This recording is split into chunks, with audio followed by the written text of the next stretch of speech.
नमस्कार, मी विहंग ठाकूर. मोठं व्हायचंय मला या कार्यक्रमामध्ये आपलं स्वागत. आज आपण चर्चा करणार आहोत करिअर आणि निवेदन या विषयावर.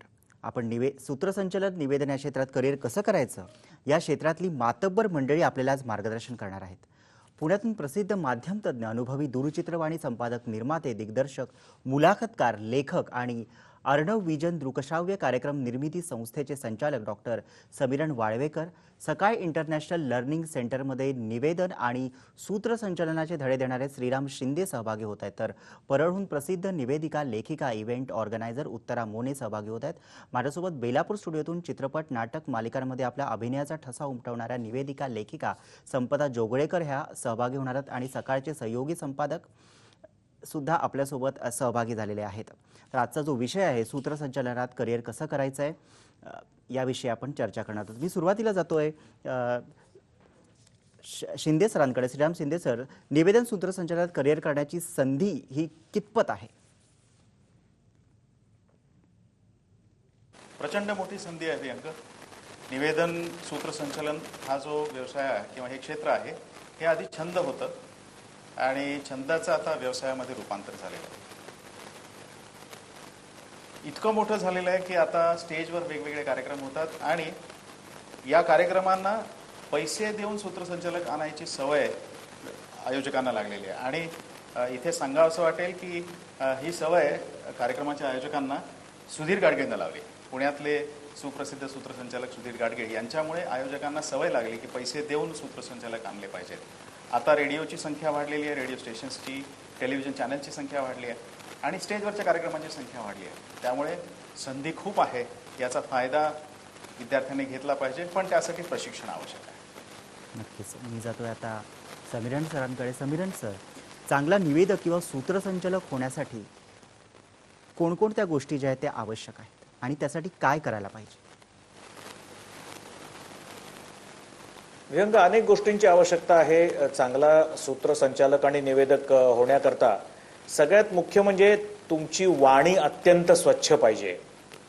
तुमच्या भाषेवर तुमचं प्रभुत्व पाहिजे. तुम्हाला योग्य शब्द भाषेमधले कुठले निवडायचे हे तुम्हाला कळायला पाहिजे. त्याचबरोबर तुमचं जनरल नॉलेज, ज्याला आपण सर्वसामान्य ज्ञान म्हणतो, ते अतिशय उत्तम पाहिजे. तुम्ही अतिशय अपडेट असायला पाहिजे.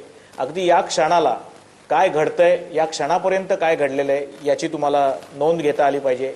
त्याची जाणीव तुम्हाला पाहिजे. एक सामाजिक आणि सर्वच स्तरावरचं म्हणजे सांस्कृतिक म्हणा किंवा सामाजिक म्हणा, हे सगळं भान तुम्हाला जगातलं ठेवायला लागतं. आणि सगळ्यात मुख्य म्हणजे वेळेची मॅनेजमेंट, म्हणजे टाइम मॅनेजमेंट ज्याला आपण म्हणतो. आपल्याला किती बोलायचंय, म्हणजे रादर किती कमी बोलायचंय, कुठल्या विषयावर बोलायचंय याचं तारतम्य हे असणं आवश्यक आहे. आता निवेदन, विहंग, आपण जेव्हा बोलतो तेव्हा अनेक प्रकारची निवेदनं असतात. रंगमंचावरचं निवेदन आहे ते अगदी वेगळ्या पद्धतीने करावं लागतं. कुठल्याही वाहिनीवर आपण जेव्हा जातो तेव्हा तिथल्या निवेदकाला अनेक प्रकारची कामं करायला लागतात. म्हणजे मुलाखत घेतानाचा निवेदक वेगळा असतो, बातम्या वाचतानाचा वृत्त निवेदक वेगळा असतो, त्याचबरोबर रंगमंचावरचं सादरीकरण करणारा निवेदक वेगळा असतो आणि त्याच्याही पलीकडे जाऊन एखाद्या अॅनालिसिसचं निवेदन करणारा किंवा एखादं डिबेट संचालन करणारा, वादविवाद संचालन करणारा हा निवेदक वेगळा असतो. रंगमंचावरच्या निवेदनामध्ये सुद्धा सांस्कृतिक कार्यक्रम, क्रीडाविषयक कार्यक्रम, राजकीय कार्यक्रम, मुलाखती असे अनेक प्रकार आहेत. म्हणजे निवेदनाच्या विषयी तुझं म्हणशील तर निवेदन हा एक प्रचंड मोठा विषय आहे, ज्याच्याकरता खूप तयारी तुम्हाला करावी लागते, अभ्यास करावा लागतो आणि सगळ्यात मुख्य म्हणजे संशोधन करावं लागतं. नक्कीच. मी आता जातोय उत्तरा मोने मॅडम आहेत. उत्तरा मोने मॅडम, एकंदरीत जर आपण पाहिलं तर तुम्ही कॉलम जो आपण लिहितो आणि निवेदन करतो, कॉलम लिहिणं, प्रकट मुलाखती घेणं आणि निवेदन, यातला जो काही फरक आहे तो काय आहे?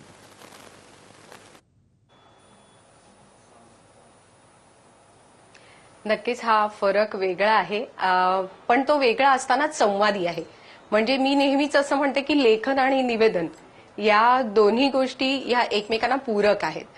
म्हणजे जेव्हा एखादा कॉलम लिहिला जातो तेव्हा सुद्धा त्यातली भाषा जी आहे ती संवादी असली पाहिजे. आपण कोणाशी तरी बोलतोय असं जेव्हा आपण लिहितो तेव्हा ते एक प्रकारचं निवेदन असतं.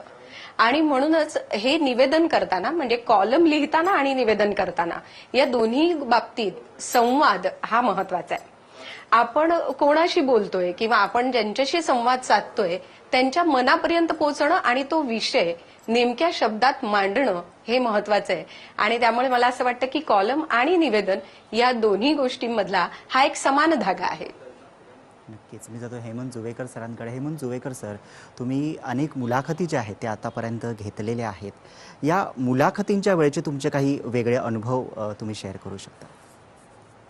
मुलाखतीमध्ये महत्त्वाचं असतं ते समोरच्याला खुलवणं. म्हणजे आपल्याला किमान शब्द बोलायचे असतात, किमान त्याच्याकडनं आपल्याला जितकं जास्तीत जास्त मिळेल तेच पाहायचं असतं.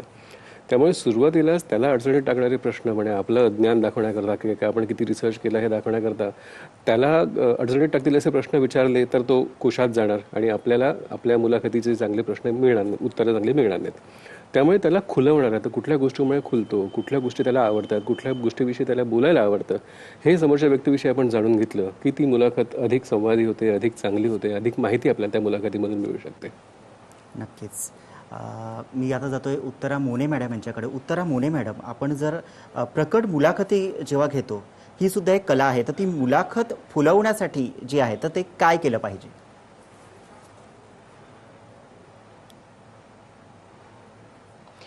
मुळात असं आहे की ज्या व्यक्तीची मुलाखत आपल्याला घ्यायची त्या व्यक्तीबद्दलची पूर्ण माहिती ही आपल्याला मिळाली पाहिजे.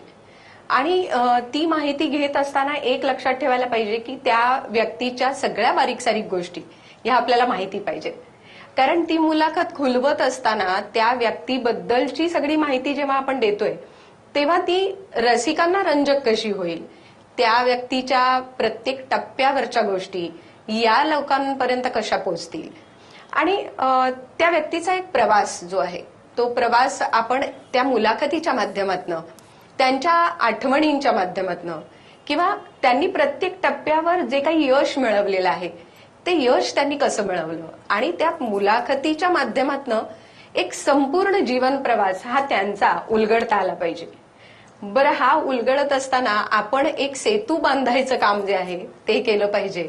आणि ते सेतू बांधण्याचं काम जर आपण केलं तर ती मुलाखत घेत असताना त्या व्यक्तीबद्दलच्या सगळ्या गोष्टी या लोकांपर्यंत अधिक उत्तम रीतीने कशा पोहोचतील, त्यांच्या घटना, त्यांच्या आयुष्यातल्या घटना, प्रसंग, त्यांच्या आयुष्यातले सुखदुःखाचे क्षण, हे जर आपण शेअर करू शकलो तर लोक अधिक रिलेट होतात या सगळ्या गोष्टीशी, असं मला निश्चित वाटतं.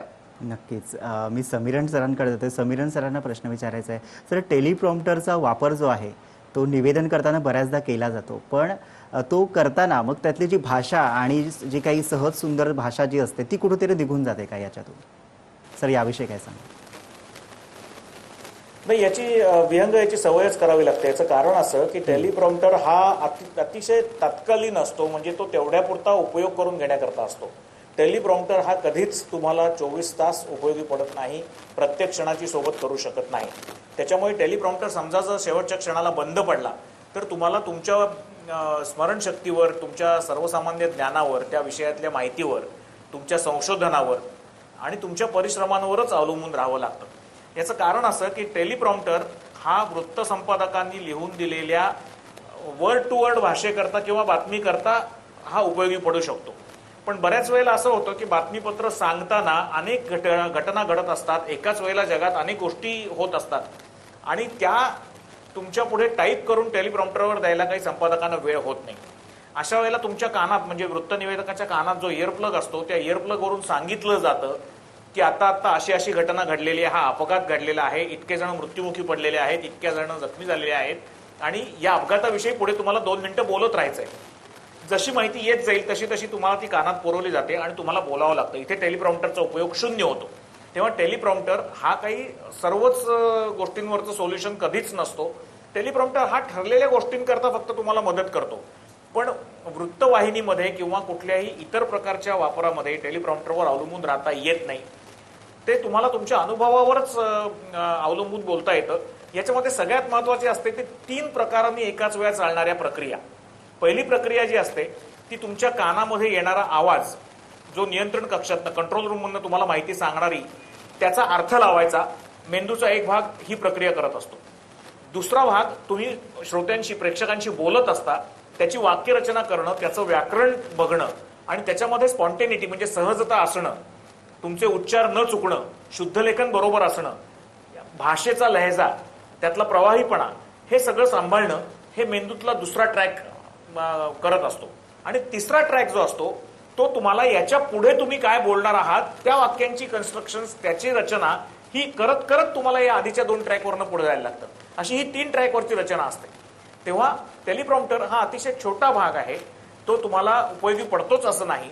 सगळ्यात काय उपयोगी पडत असेल तर तुमचा अनुभव, तुमचं ज्ञान, तुमचं संशोधन आणि तुम्ही या सगळ्या तांत्रिक गोष्टींचं भान ठेवत तुमचा जो कमांडर आहे, कमांडिंग इन्चार्ज आहे, तो म्हणजे तुमचा प्रोड्युसर किंवा तुमचा संपादक. म्हणजे मी जरी संपादक असलो आणि मी एखादं बातमीपत्र सादर करत असलो तरी मी जेव्हा तिथे कॅमेऱ्यापुढे बसलेलो असतो तेव्हा ऐन वेळेला पलीकडे काय घडतंय हे फक्त त्या प्रोड्युसरला, निर्मात्याला माहिती असतं. त्यामुळे तो जे सांगेल ते ऐकणं, त्याच्या कमांड फॉलो करणं आणि त्याप्रमाणे ते बातमीपत्र पुढे नेणं या गोष्टी कराव्या लागतात. तेव्हा प्रोफेशनली काम करताना टेलिव्हिजनवरच्या वृत्तनिवेदकाला किंवा निवेदकाला किंवा सूत्रसंचालकाला तंत्राचं भान ठेवायला लागतं, आशयाचं भान ठेवायला लागतं. त्याचबरोबर प्रोफेशनली कमांड फॉलो करायला लागते. तिथे मी कमांड फॉलो करणार नाही असं म्हणून चालत नाही. आणि सगळ्यात महत्वाची म्हणजे वेळ पाळायला लागते. तुम्हाला जर सांगण्यात आलं की 30 सेकंदात हा मुद्दा संपवा आणि पुढच्या माणसाकडे जा, तर तुम्हाला ते करावं लागतं. आणि जर तुम्ही स्वतःच जर त्या कार्यक्रमाचे निर्माते, दिग्दर्शक आणि सर्व प्रमुख भूमिका स्वतः असाल तर मग काही प्रश्न नसतो. तुम्ही ज्या पद्धतीने तो कार्यक्रम पुढे नेता, आपण बघितलं असेल रात्री 9चा शो हा बऱ्याच वेळेला संपादक स्वतः करतात. तेव्हा ते संपादक स्वतः ठरवतात की एखादा मुद्दा जर पुढे चालू ठेवायचा असेल आणि कार्यक्रमाची वेळ संपली असेल तर पुढचा कार्यक्रम रद्द करा आणि हा कार्यक्रम चालू ठेवा, हे ते आपल्या सहकाऱ्यांना सांगतात. आणि तेच प्रमुख असल्यामुळे त्या सगळ्या कमांड्स ऐकल्या जातात. पण जेव्हा तुम्ही फक्त निवेदक असता, तुम्ही संपादक किंवा प्रमुख नसता, तेव्हा तुम्हाला तुमच्या वरिष्ठांच्या सगळ्या सूचना किंवा इन्स्ट्रक्शन्स या फॉलो करणं आवश्यक असतं. नक्कीच सर. मी आता होतो श्रीराम शिंदे सरांकडे. श्रीराम शिंदे सर, तुम्ही निवेदक आणि सूत्रसंचालक मला जे आहेत वाटतं त्यांच्यासाठी- समीरण हा बोला. उत्तरा मोने मॅम बोला. हा, मला एक फक्त समीरणनी आता जे सांगितलं त्याच्यात मला खरं तर असं जोडावंसं वाटतं की जसं तुम्ही प्रश्न विचारला होता हा टेलिप्रॉम्प्टर बद्दल, पण समीरणने जे उत्तर दिलं त्यात एक खूप महत्वाचा मुद्दा त्याने सांगितला की टीव्हीच्या साठी म्हणजे कोणत्याही माध्यमासाठी निवेदक म्हणून आपल्या जबाबदाऱ्या किती बदलतात. म्हणजे रेडिओसाठी काम करताना, रेडिओसाठी निवेदन करताना तुम्हाला फक्त आवाजावर फक्त अवलंबून राहायचं असतं. पण जेव्हा दूरदर्शन किंवा टीव्हीचं माध्यम आहे त्याच्यासाठी करत असताना जसं या गोष्टी की कानातल्या इयरफोनमध्ये येणारी कमांड, आपण प्रेक्षकांसमोर आपला चेहरा असतो, त्यामुळे आपल्याला जे काही बोलायचंय ते आपल्या चेहऱ्यावर नीट दिसलं पाहिजे. त्यामुळे जरी कानामध्ये कमांड वेगळी असली तरी सुद्धा आपण जे बोलतोय ते रसिकांना, ते श्रोत्यांना ते समजलं पाहिजे आणि ते पोहोचलं पाहिजे. त्यामुळे रेडिओचं एक माध्यम आहे, दूरदर्शनचं एक माध्यम आहे किंवा जाहीर कार्यक्रमांचं एक माध्यम आहे. या प्रत्येक माध्यमानुसार निवेदकाला आपली भूमिका ही बदलावी लागते. हे खूप महत्वाचं आणि हे आपण सगळ्यांनी लक्षात ठेवायला पाहिजे किंवा या क्षेत्रात येऊ पाहणाऱ्यांनी हे लक्षात ठेवायला हवं असं मला वाटतं. नक्कीच. मी आता श्रीराम शिंदे सरांकडे जातोय. निवेदक आणि सूत्रसंचालन याच्यासाठी जे प्रशिक्षण आपण देतो, तर कशा पद्धतीचं जे प्रशिक्षण आहे या विद्यार्थ्यांना तुम्ही देता? इथे विहंग आज आपण 3 वर्ष झाली सकाळ इंटरनॅशनल लर्निंग सेंटरतर्फे आपण आज 3 वर्ष झालेली आहेत आपण सकाळ इंटरनॅशनल लर्निंग सेंटरतर्फे हे प्रशिक्षण सुरू केलं आहे. आणि हे प्रशिक्षण देत असताना आपण फक्त निवेदक किंवा सूत्रसंचालक एवढं मर्यादा ठेवलेली नाही आहे. कारण आता निवेदक आणि सूत्रसंचालक यापेक्षा व्हॉइस आर्टिस्ट ही गोष्ट पुढे येत चाललेली आहे की एक निवेदक फक्त स्टेजवरचे कार्यक्रम निवेदन करतो नाही, तो रेडिओ प्रोग्राम्स करतो, तो कॉमेंट्री करतो, टी व्हीवरचे कार्यक्रम करतो, टी व्हीवर मुलाखती घेतो. याशिवाय व्हॉइसवर आणि डबिंग, नेरेशन्स ही सगळी क्षेत्र ओपन झालेली आहेत. आणि या सगळ्या क्षेत्रांमध्ये मगाशी समीरनं सांगितलं तसं या प्रत्येक बाबीचं तंत्र माहिती असलं पाहिजे. आपण जर निवेदन करणार असू, सूत्रसंचालन करणार असू तर कुठल्या क्षेत्राचं निवेदन करणार आहोत हे आधी जाणून घेतलं पाहिजे आणि त्या विषयाचे तज्ज्ञ बनलं पाहिजे. त्यातली पूर्ण माहिती असली पाहिजे, त्यातली लोक माहिती पाहिजे, त्यातली शास्त्रीय माहिती हवी, त्याचे नियम माहिती हवेत. हे सगळं माहिती झाल्यानंतर आपण प्रशिक्षण देतो. ते प्रशिक्षणामध्ये आपण बोलावं कसं, समीरांनी सांगितलं तसं वाणी, उच्चार, याशिवाय कॅमेरा कसा फेस करायचा, रेडिओवर काय करायचं, व्हॉइसवर डबिंग कसे करायचे, या सगळ्या गोष्टीचं प्रशिक्षण आपण सकाळ इंटरनॅशनल लर्निंग सेंटरमध्ये साम टीव्हीच्या मदतीने देतो. नक्कीच. आपल्याला एक फोन कॉल सुद्धा आता येतोय. शीला पक्ती आहेत सोलापूरवरून. शीला, तुमचा प्रश्न विचारा. हा, नमस्कार. हॅलो, मी सोलापूरहून शीला पत्की बोलते आहे. बोला बोला. हा, तर मला प्रश्न असा विचारायचा होता. मी हे सगळं जेव्हा पाहते आहे तेव्हा असं लक्षात येते की हा खूप मोठा आवाका असलेला करिअर आहे हे. तर याच्यासाठी विद्यापीठामध्ये एखादा कोर्स होणं किंवा त्याच्या एकेका भागावर स्पेशलायझेशन सुद्धा होऊ शकतं पुढे जाऊन, इतकं हे मोठं आहे. आणि आपण सगळी दिग्गज मंडळी याबाबत काय सांगू इच्छिता, कारण आपण सगळे याच्यामध्ये माहीर आहात. आपणच त्याचा एक एक प्राध्यापक एक एक विषयाचा होऊ शकाल, इतकी आपली ताकद आहे. तर ह्याचा कोर्स होणं विद्यापीठामध्ये मला वाटतं गरजेचं आहे. आपल्याला काय वाटतं? मी आधी समीरण सरांकडे होतो. समीरण सर, तुम्ही याचं उत्तर द्या. नाही, मला वाटतं कोर्स आहे, मला वाटतं कोर्सेस आहेत हे सगळे. कारण महाराष्ट्रातल्या बहुतेक सगळ्या शिक्षण संस्थांशी माझा जवळून प्रत्यक्षपणे संबंध आलेला आहे. मागच्या एक 15 ते 20 वर्षाच्या काळामध्ये महाराष्ट्रातल्या जवळजवळ 8 ते 9 विद्यापीठांमध्ये आणि जवळजवळ 16 ते 20 खाजगी संस्थांमध्ये, खाजगी विद्यापीठांमध्ये किंवा संस्थांमध्ये हा अशा प्रकारचा कोर्स आहे. पण आपण जे म्हणता आहात त्याप्रमाणे फक्त व्हॉइस कल्चर किंवा फक्त व्हॉइसिंग, फक्त निवेदन असा तो कोर्स नाहीये. तर पत्रकारिता म्हणजे ज्याला आपण जर्नालिझम म्हणतो, कम्युनिकेशन आणि जर्नालिझम किंवा मास मीडिया अशा प्रकारचे हे कोर्सेस आहेत. म्हणजे पुणे विद्यापीठामध्ये डिग्री लेवलचा कोर्स जो आहे तो कम्युनिकेशन अँड जर्नालिझम BCJचा आहे. मुंबई विद्यापीठात सुद्धा गरवारे इन्स्टिट्यूटला तसा कोर्स आहे. मुंबईत झेव्हियर्सला कोर्स आहे. पुण्यामध्ये सुद्धा सिम्बोसिस पासून ते इतर सर्व संस्थांमध्ये, आता SILCSचा जसा श्रीरामने उल्लेख केला, अशा नावाजलेल्या संस्थांनी सुद्धा आपले कोर्सेस सुरू केलेले आहेत. एक गोष्ट मला मुद्दाम सांगावीशी वाटते की व्हॉइस कल्चर किंवा वृत्त निवेदन किंवा सूत्रसंचालन हा या सगळ्या मास मीडियाचा एक एक भाग झाला. मुळात 2 वर्षाचा पदव्युत्तर किंवा 3 वर्षाचा पदवी कोर्स जो असतो त्याच्यामध्ये अनेक अंगाने शिक्षण दिलं जातं.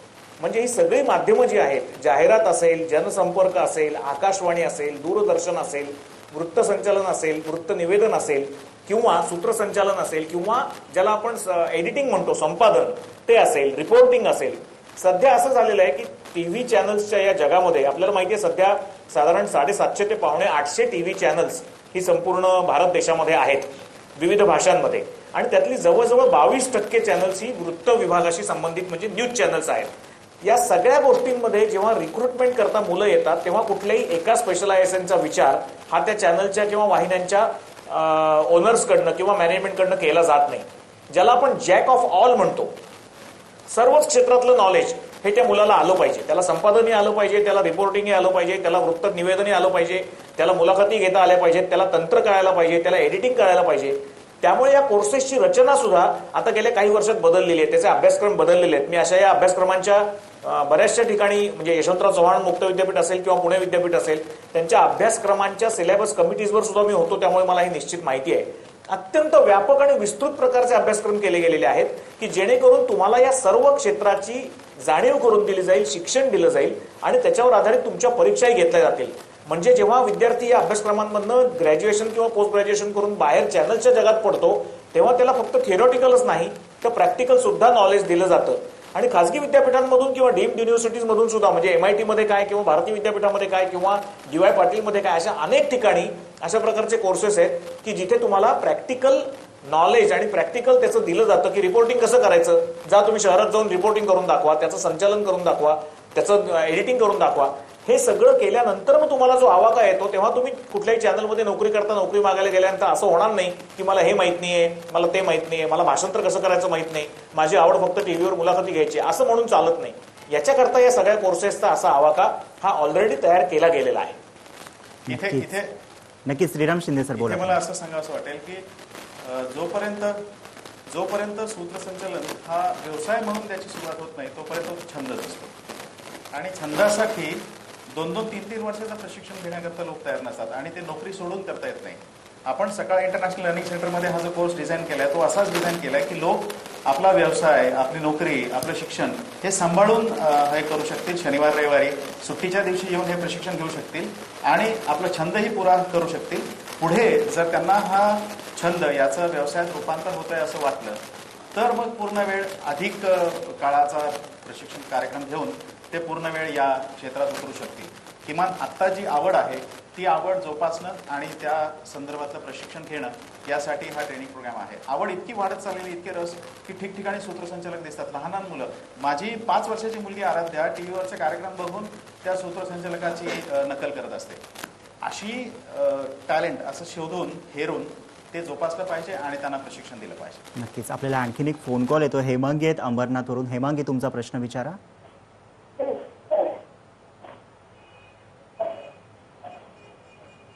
हेमांगी, तुमचा प्रश्न विचारा. हॅलो, हा नमस्कार. बोलते. खूप छान आहे आणि माझ्या कुठला करिअर करायचंय. हॅलो, हा माझी मुलगी आता 12वी आहे, पण तिला पुढे BMS करायचं आहे. तर तिला BMS साठी आर्ट्स वगैरे व्हायचं असेल किंवा याच्यामध्ये क्षेत्रात यायचं असेल तर तिला आता तुला त्यासाठी काय करावी लागतं केलं तर पुढे तिला काय व्हावं आहे याचं थोडंसं उत्तर तिथं खूप बघू. कारण मी पाहायला त्यांची खूप मला खूप आवडतं. हेमांगी यांचा आवाज जो आहे तो सुस्पष्ट येत नाहीये, पण त्यांना प्रश्न असा आहे की रेडिओ जॉकी व्हायचं आहे त्यांच्या मुलीला. तर हा त्यांचा प्रश्न आहे. मी शिंदे सरांकडे जातोय.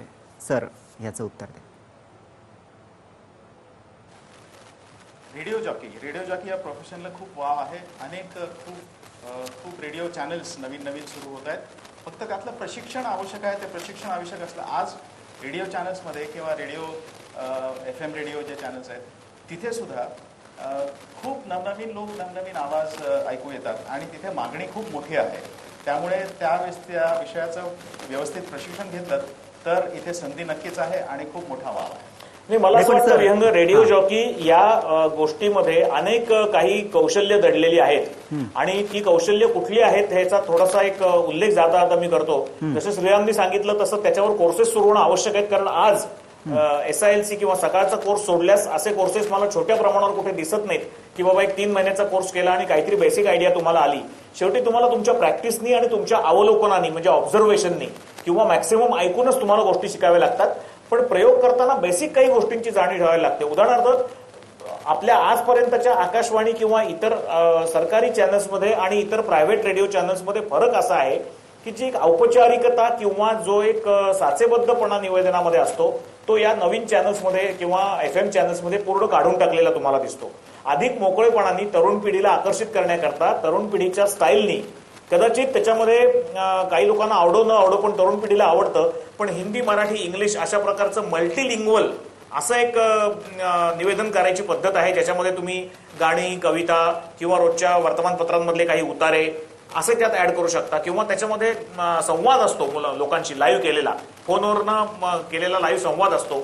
या सगळ्या गोष्टीमध्ये सगळ्यात महत्वाचं असतं ते जनरल नॉलेज की तुम्हाला पुन्हा एकदा आसपास काय चाललंय, लोकांना काय आवडतंय, लोकांचे प्रश्न काय आहेत आणि कार्यक्रम कुठल्या पद्धतीचा आहे. तो आरोग्याविषयीचा आहे का वेगळी जुनी गाणी सादर करणार आहे, मग त्यातल्या जुन्या आठवणी लोकांना माहीत नसलेले ते संगीतकाराविषयी माहिती. हे अत्यंत नॉर्मल, नॅचरल, हसत खेळत आणि अतिशय लाईव्ह ज्याला आपण म्हणतो म्हणजे जिवंत खळाळत्या शैलीमध्ये हे मांडणं आवश्यक असतं. त्याचा स्पीड थोडासा इतर बोलण्यापेक्षा जास्त असतो. पण तरुणाईला आकर्षित करण्याकरता म्हणून ज्या ज्या गोष्टी तिथे कराव्या लागतात मुळात तुमचा आवाज अतिशय चांगला लागतो. कारण उत्तरा मगाशी जसं म्हणाली त्या पद्धतीने रेडिओ हे माध्यम असं आहे की जे तुमच्या आवाजामुळे तुम्ही संपर्क करत असता, संवाद साधत असता. बाकी कुठलाही डिव्हाइस तिथे नसतो.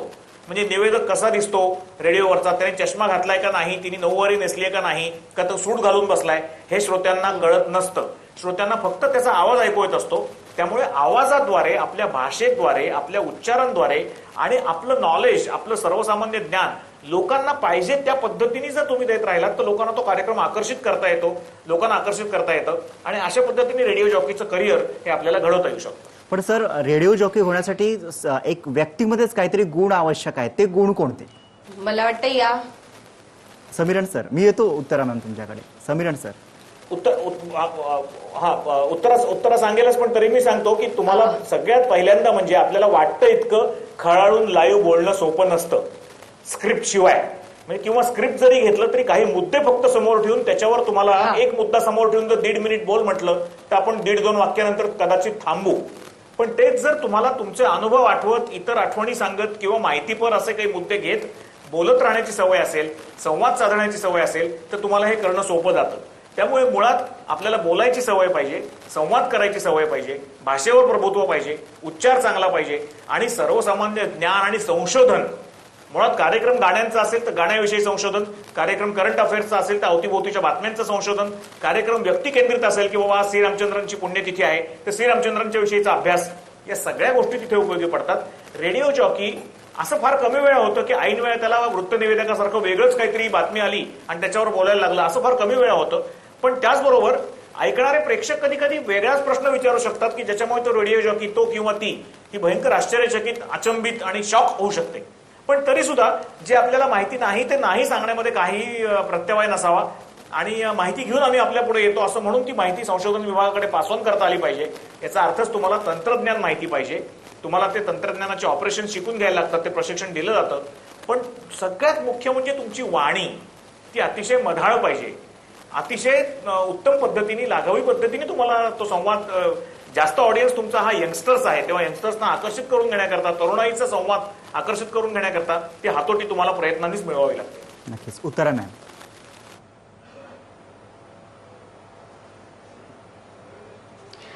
खरं तर गेली 25 वर्ष आकाशवाणी या माध्यमाशी मी जोडलेली आहे.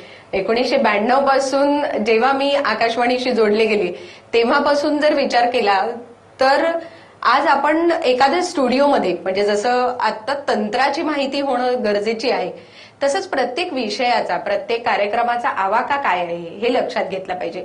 माहितीपर कार्यक्रम असेल तर माहिती दिली पाहिजे, गाण्यांचा कार्यक्रम असेल तर गाण्यांविषयीची माहिती दिली पाहिजे. पण सगळ्यात महत्वाचं आहे ते म्हणजे संवाद आणि आपला माईक, आपल्या समोर जो माईक आहे तोच आपला मित्र असतो आणि त्या मित्राशी, त्या मैत्रिणीशी संवाद साधणं हे जास्त गरजेचं असतं. कारण कोणत्याही विषयाचा आवाका जेव्हा आपण मांडतो लोकांसमोर तेव्हा तो आवाका लक्षात घेता श्रोत्यांशी संवाद साधला जातो. आणि जसं समीरण म्हणाला की एखाद्या श्रोत्याचा प्रश्न काहीतरी वेगळाच येतो आणि आपण अचंबित होतो, पण त्या क्षणी अचंबित न होता आपण त्याच्याशी संवाद जर साधू शकलो, आपण त्याच्याच एखाद्या आठवणीला किंवा त्याच्याच एखाद्या गोष्टीला आपण जर जोडू शकलो तर त्या माणसाशी आपण जोडले जातो आणि न बघता जोडले जातो. सगळ्यात महत्वाची गोष्ट असते रेडिओच्या बाबतीत की एकतर म्हणजे आवाज आपला उत्तम हवा हे तर हवाच, पण आवाजामध्ये आत्मविश्वास हवा. ज्या आत्मविश्वासाने आपण एखादी गोष्ट आपल्या प्रेक्षकांना, आपल्या श्रोत्यांना सांगतो तेव्हा तो आत्मविश्वास हा प्रेक्षकांच्या, श्रोत्यांच्या मनामध्ये राहतो आणि तो राहिला की मग त्यांना आपल्याबद्दलचा विश्वास वाटतो की नाही, ही अमुक एक आरजे जी आहे ती जर आपल्याला अमुक एक गोष्ट सांगते तर त्याच्यावर विश्वास बसतो. ही नक्कीच महत्वाची बातमी असणार, महत्वाची गोष्ट असणार आणि ऑथेंटिसिटी ज्याला म्हणतात ती ऑथेंटिसिटी येते. प्रशिक्षणाच्या बाबतीत म्हणायचं तर आकाशवाणीवर वाणी सर्टिफिकेट कोर्स हा घेतला जातो. जेव्हा आकाशवाणीवर सिलेक्शन होतं तेव्हा वाणी सर्टिफिकेट कोर्सच्या माध्यमातून सगळ्या विषयाचं नॉलेज दिलं जातं. आज सध्या एफएमचं जे आहे, एफएमचं जाळं आहे किंवा आकाशवाणीचं सुद्धा जे एफएम आहे ते जरी तरुणांशी जोडलेलं असलं तरी सुद्धा आकाशवाणीच्या इतर जे कार्यक्रम आहेत त्या कार्यक्रमाच्या माध्यमातून आपण अनेकांशी जोडतो. मग महिलांविषयीचा वनिता मंडळाचा कार्यक्रम असेल किंवा कामगार विश्वसारखा कार्यक्रम असेल, शेतकरी बांधवांसाठी एक वेगळा कार्यक्रम असेल. त्यामुळे केवळ यंग म्हणजे युथ नाही तर वेगवेगळ्या वयोगटातल्या मंडळींना जोडण्याचं काम आजही आकाशवाणी करतेय आणि आकाशवाणीसह इतर एफएम चॅनलवर निवेदनाची संधी, करिअर म्हणून एक वेगळं क्षेत्र निश्चित आहे आणि त्याचं संवादी माध्यम जर प्रत्येकाने संवादाचा आधार घेतला तर ते करिअर म्हणून खूप छान पद्धतीने नक्कीच आपण करू शकतो. उत्तराच्या म्हणण्याला थोडंसं मला आणखीन थोडं पुढे न्यायचं असं या अर्थाने की जसं तिने म्हटलं की आत्मविश्वास तुमच्या आवाजातून दिसला पाहिजे. अगदी बरोबर आहे, आत्मविश्वास हवाच, पण एक समोरच्या बरोबर संवाद साधताना आत्मीयताही त्याच्यामध्ये असेल ना तर तुमचा आवाज थेटपणे समोरच्याच्या मनापर्यंत पोहोचू शकतो.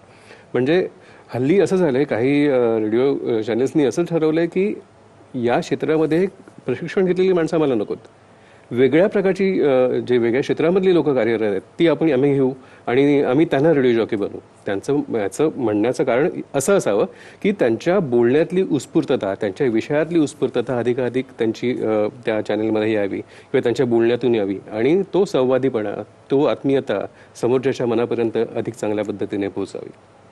नक्की सर, सूत्रसंचलनात करिअर कसं करायचं यावरची चर्चा जी आपण ती अशी सुरू ठेवणार आहोत, पण आपण त्याआधी एक छोटासा ब्रेक.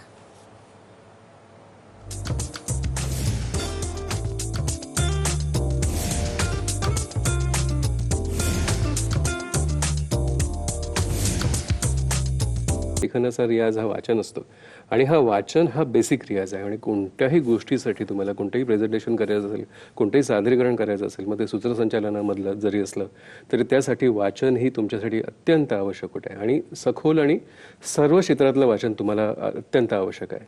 सर्व क्षेत्राची जाणकारी देणारं वाचन तुम्ही करावं आणि तुम्ही कोणत्याही क्षेत्रामध्ये जर तुम्हाला निवेदन करायचं असेल तर तुम्ही ते सहजपणे करू शकता. नक्कीच. मी जातो समीरण सरांकडे. समीरण सर, की एखाद्या वेळेस निवेदन करताना जर आपण ब्लँक झालो तर अशा वेळी काय करावं? म्हणजे ही जी परिस्थिती अशी अचानक येऊ शकते, तर अशा वेळी आपण कशा पद्धतीने रिॲक्ट व्हावं? मला असं वाटतं की हे माध्यम कुठलं आहे त्याच्यावर अवलंबून आहे. म्हणजे आकाश जसं मगाशी उत्तरा म्हणाली त्याप्रमाणे आकाशवाणी जर असेल तर तिथे रिॲक्ट कसं व्हावं याचे काही वेगळे तंत्र आहेत, वेगळे मार्ग आहेत. कारण आकाशवाणीवर तुम्ही कितीही तरी लाईव्ह संवाद करत असतात तरी तुम्ही कागद समोर बसू शकता, श्रोत्यांना कधीच दिसत नाही. त्यामुळे ते कागदांवर तुमचे मुद्दे असतात. तुम्ही एखाद्या वेळेस बोलताना संवादांमध्ये ब्लँक झाला तर तुम्हाला ते मुद्दे घेऊन पुढे बोलता येतात. हे झालं आकाशवाणीचं. पण तुम्ही टेलिव्हिजनवर जरी असला तर टेलिव्हिजनवर तुम्ही कुठल्या प्रकारचं निवेदन करता? तुम्ही वृत्त निवेदन करताय का, तुम्ही साधं निवेदन करता आहात का, तुम्ही एखादं मुलाखत घेता आहात का, तुम्ही डिबेट कंडक्ट करता? यातल्या बहुतेक सगळ्या ठिकाणी तुम्हाला समोर पॅड किंवा कागद घेऊन बसायची मुभा असते. त्यामुळे तुम्ही ब्लँक झालात तरी तुम्ही त्याच्यात बघितलं तरी कोणी काही म्हणत नाही किंवा तो काही गुन्हा मानला जात नाही. आणि त्यातही फरक असा आहे की तुम्ही रेकॉर्डेड बोलता आहात का तुम्ही लाईव्ह जाता. जर तुम्ही लाईव्ह जात असाल, थेट प्रसारणामध्ये असाल तर तुमची तयारी असणे अत्यावश्यकच आहे. मुळात आपल्याकडे असा काही भरणा पाहिजे, असा काही साठा पाहिजे की जो त्या विषयाला धरून अतिरिक्त मुद्द्यांचा आपल्याकडे असू शकेल. म्हणजे एखादा मुद्दाचा आपण बोलत असताना किंवा एखाद्या व्यक्तीशी बोलत असताना विसरला आणि ब्लँक होणं म्हणजे काय, तर जगातल्या कुठल्याही गोष्टीशी त्याची तुलना करता येत नाही. म्हणजे माझं आजच्या ठळक बातम्या नावाचं पुस्तक आहे की जे टेलिव्हिजन जर्नलिझमच्या माझ्या 35 वर्षाच्या अनुभवावर मी लिहिलेलं आहे. त्याच्यामध्ये मी म्हटलेलं आहे की तुम्ही जेव्हा लाईव्ह एअरवर असता, की जेव्हा थेट प्रसारणामध्ये असता, तेव्हा तुम्ही जणू अंतराळामध्ये तरंगणाऱ्या अंतराळवीरासारखे असता.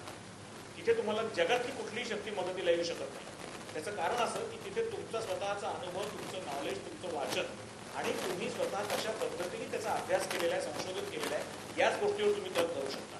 तेव्हा असे काही ठेवणीतले मुद्दे तुमच्याकडे पाहिजेत की तुम्हाला तुमच्या अंतर्मनाने सांगितलं की तू आता ब्लँक झालायस, तुला आता तू कुठे होतास आणि कुठे जायचं हे काही कळत नाही, पण विषय मात्र मला माहिती. तर त्या विषयावर बोलण्याकरता असे काही 4 मुद्दे आपल्या ठेवणीतले, आपल्या खिशामध्ये किंवा आपल्या मनातल्या कप्प्यात पाहिजेत की जे घेऊन मी पुढे बोलू शकलो पाहिजे. ते त्याच विषयाशी संबंधित पाहिजे. भले त्या आधीच्या मुद्द्याशी संबंधित नसले तरी त्या विषयाशी संबंधित पाहिजे, जेणेकरून तुम्ही तो वेळ काढू शकता. आणि मी तुम्हाला अगदी खरं सांगतो, मगाशी उत्तर म्हणाली तेव्हा मला माझा आकाशवाणीवरचा पहिला दिवस आठवला. बहुतेक आम्ही इथे जेवढे सगळे बसलेलो आहोत, उत्तरा काय किंवा मी काय किंवा श्रीराम शिंदे काय, आमच्या सगळ्यांची सुरुवात ही आकाशवाणीपासून झाली. याचं कारण असं, आकाशवाणी ही फार मोठी शाळा आहे. या सगळ्या गोष्टींच्या अडचणींना तोंड कसं द्यावं, फेस कसं करावं, याच्याकरता आकाशवाणीने आम्हाला प्रशिक्षण दिलं. माझ्या आयुष्यामध्ये मी लहानपणापासून अगदी बालोद्यापासून ते युववाणीपासून ते नवनाट्यांपर्यंत आकाशवाणीच्या सगळ्या भागांमध्ये काम केलं. पण 1983 मध्ये पहिल्यांदा मी आकाशवाणीवरच्या बातम्या वाचल्या सकाळी 7:05च्या पुणे केंद्रावर. आणि त्याच्यानंतर कर्मधर्म संयोगाने मी त्याच विभागाचा संपादक करतो भारतीय माहिती सेवेतून. मग दूरदर्शन किंवा इतर वाहिन्या यांचं सगळं काम सुरू झालं, नंतर वाहिन्या आल्या सगळ्या. पण हे सुरुवातीचं ट्रेनिंग जे तुम्हाला मिळतं ते दृकश्राव्य माध्यमातलं, हे श्राव्य माध्यमातच मिळतं. जसं मला नेहमी असं वाटतं की टेलिव्हिजन जर्नलिझम किंवा जर्नलिझमच्या कुठल्याही भागात जर यायचं झालं तर माणसांनी वृत्तपत्रामध्ये काम करणं हे अतिशय आवश्यक आहे. एक वेळ तुम्ही जर्नलिझमचा कोर्स करा किंवा करू नका, केला पाहिजेच या मताचा मी आहे. पण समजा एखाद्याला नाही करता आला तर वृत्तपत्रामध्ये काम किंवा उमेदवारी ही केलीच पाहिजे. आकाशवाणीवर त्याचप्रमाणे काम किंवा उमेदवारी ही केलीच पाहिजे. तिथे पहिल्यांदा शब्दांशी कसं खेळायचं, आवाजाचा वापर कसा करायचा हे शिकलंच पाहिजे. आणि त्याच्यानंतरची पायरी ही दृकश्राव्य आहे. म्हणजे जेव्हा तुम्ही वर्तमानपत्रात काम करता, जेव्हा तुम्ही आकाशवाणीत काम करता, तेव्हा तुम्हाला शब्द लिहिणे आणि शब्द बोलणे, वाचणे, त्यातनं अर्थवाही बोलणे या दोन्ही गोष्टींचं ट्रेनिंग मिळू शकतं. तेव्हा याच्यानंतरच तुम्हाला पुढची पायरी म्हणजे दृकश्राव्य म्हणजे टेलिव्हिजन हे करता येतं. त्याची तयारी आणि त्याच्यामध्ये येणाऱ्या अडचणी ज्या आहेत त्याचं प्रशिक्षण तुम्हाला काम करूनच येतं. त्याच्या आधीच्या एका मुद्द्यावर फक्त मी 2 वाक्यात माझी मतं व्यक्त करतो. सर, मी तुमच्याकडे येतो, त्याच विषयावर तुमच्याकडे मी येतो. एक फोन येतोय, वसंत आहेत पुण्यावरून. वसंत, तुमचा प्रश्न विचारा. नमस्कार सर.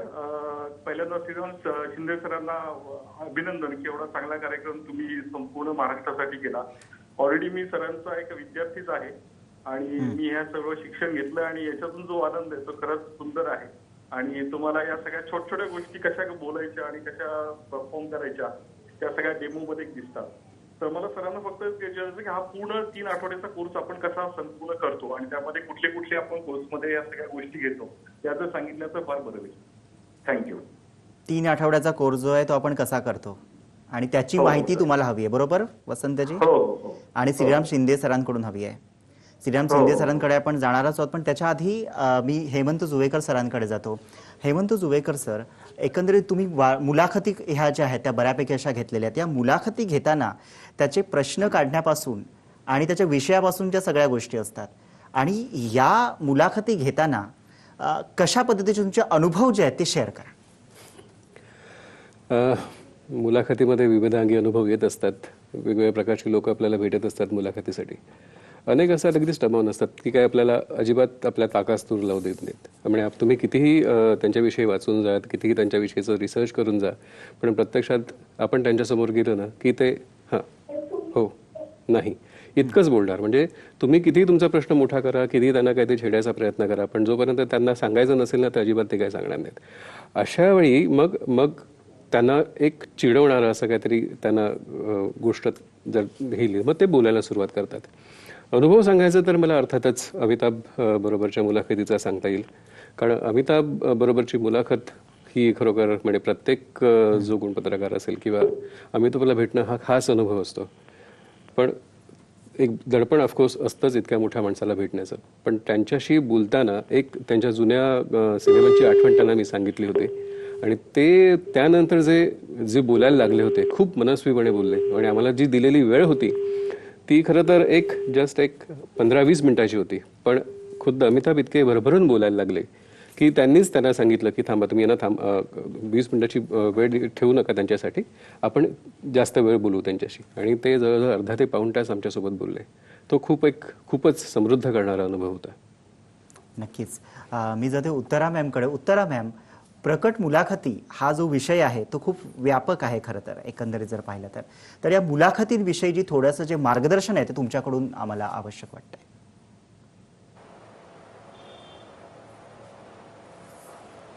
निश्चित पुन्हा एकदा मी म्हणेन की मुलाखती घेत असताना माध्यम कोणतं हा एक सगळ्यात महत्वाचा मुद्दा आहे. रेडिओसाठी मुलाखत घेत असताना वेगळा विषय आहे. जसं आपण मगाचपासून म्हणतोय की प्रत्येक माध्यमानुसार मुलाखतीचा पॅटर्न हा बदलत राहतो. जसं की एक अनुभव या निमित्ताने नक्की सांगावासा वाटतो की किशोरीताई आमोणकर म्हणजे किशोरीताई आमोणकर आत्ताच गेल्या, पण किशोरीताईंच्या आठवणी या जशा अनेकांच्या मनामध्ये आहेत. जसं आता हेमंतने सांगितलं की अमिताभला भेटणं हा एक मोठा आनंदाचा भाग होता. तसंच माझ्यासाठी किशोरीताईंना भेटणं आणि किशोरीताईंना रेडिओवर मुलाखतीसाठी आणणं हा एक मोठा भाग होता. म्हणजे मला आठवतंय गुरुपौर्णिमेचा दिवस होता. किशोरीताईंना आम्ही आकाशवाणीवर मी घेऊन आले आणि त्यापूर्वी 40 वर्ष किशोरीबाई आकाशवाणीवर आल्या नव्हत्या. आता अशा वेळी माझ्यासमोर एक खूप मोठा प्रश्न होता की बाई कशा बोलतील, कशा रिॲक्ट होतील. आणि त्या इतक्या सुंदर बोलल्या. संगीताबद्दल त्यांची विद्वत्ता याच्याबद्दल तर आपण काही म्हणूच शकत नाही. हे तर आपण ऐकलं म्हणजे लोकांनी ऐकलं, पण त्याच्याच बरोबर एक छोटीशी गोष्ट मी फक्त केली. 1967 साली त्यांचं कोकणी गाणं एक आकाशवाणीवर रेकॉर्ड झालं होतं. हे रेकॉर्ड झालेलं कोकणी गाणं शोधून काढलं आणि ते लावलं.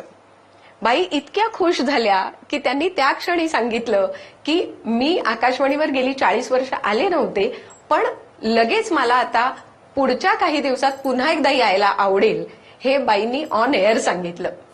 मला असं वाटतं की मुलाखतीमध्ये समोरच्या व्यक्तीचं मर्म ओळखणं आणि त्या व्यक्तीला खुश करणं, त्या व्यक्तीला खुश केल्यानंतर त्याच्या अनुभवातनं, त्याच्या ज्ञानातनं ज्या काही गोष्टी मिळतात त्या रसिकांपर्यंत पोहोचवणं हा सगळ्यात महत्वाचा मुद्दा असतो.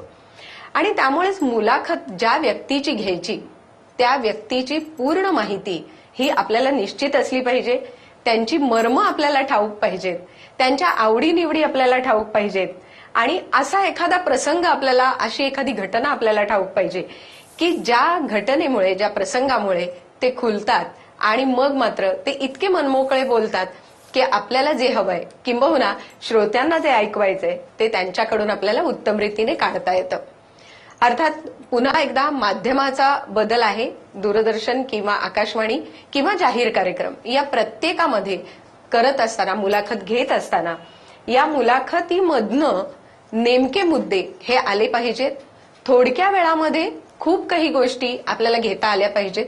आणि सगळ्यात महत्वाचं म्हणजे प्रश्न विचारताना आपण असा प्रश्न कधीच विचारू नये की त्याचं अर्ध उत्तर आपल्या प्रश्नामध्ये असतं. म्हणजे बऱ्याच वेळा असं होतं की मुलाखतकार जेव्हा प्रश्न विचारतो तेव्हा त्यांचं जे उत्तर येणार असतं, म्हणजे अमुक साली तुम्ही अमुक अमुक केलं तर त्याबद्दल तुम्हाला काय वाटतं असं म्हणण्यापेक्षा अमक्या अमक्या विषयाची सुरुवात तुम्ही किती साली केली, कसं होतं, हा प्रश्न आपल्याकडनं विचारला गेला पाहिजे. त्यामुळे या गोष्टी आपण लक्षात ठेवायला हव्यात की मुलाखत घेताना फक्त त्या विषयाचं सूचन झालं पाहिजे आणि तज्ज्ञांकडनं त्याचं उत्तर पूर्ण रीतीने आलं पाहिजे. कारण लोकांना ना त्यांच्याकडनं ऐकायला जास्त आवडतं आपण बोलण्यापेक्षा. त्यामुळे नेमकं कमी शब्दात, योग्य शब्दात मांडणं हे काम मुलाखतकाराचं आहे आणि ते आपण लक्षात ठेवायला हवं. नक्कीच मॅम, नेमकं आणि कमी शब्दामध्ये मांडणं आहे ते निवेदकासाठी गरजेचं आहे. आपण एक छोटासा ब्रेक घेतोय, पण कुठेही जाऊ नका. ब्रेकनंतर पुन्हा ही चर्चा आपण अशी सुरू ठेवणार आहोत.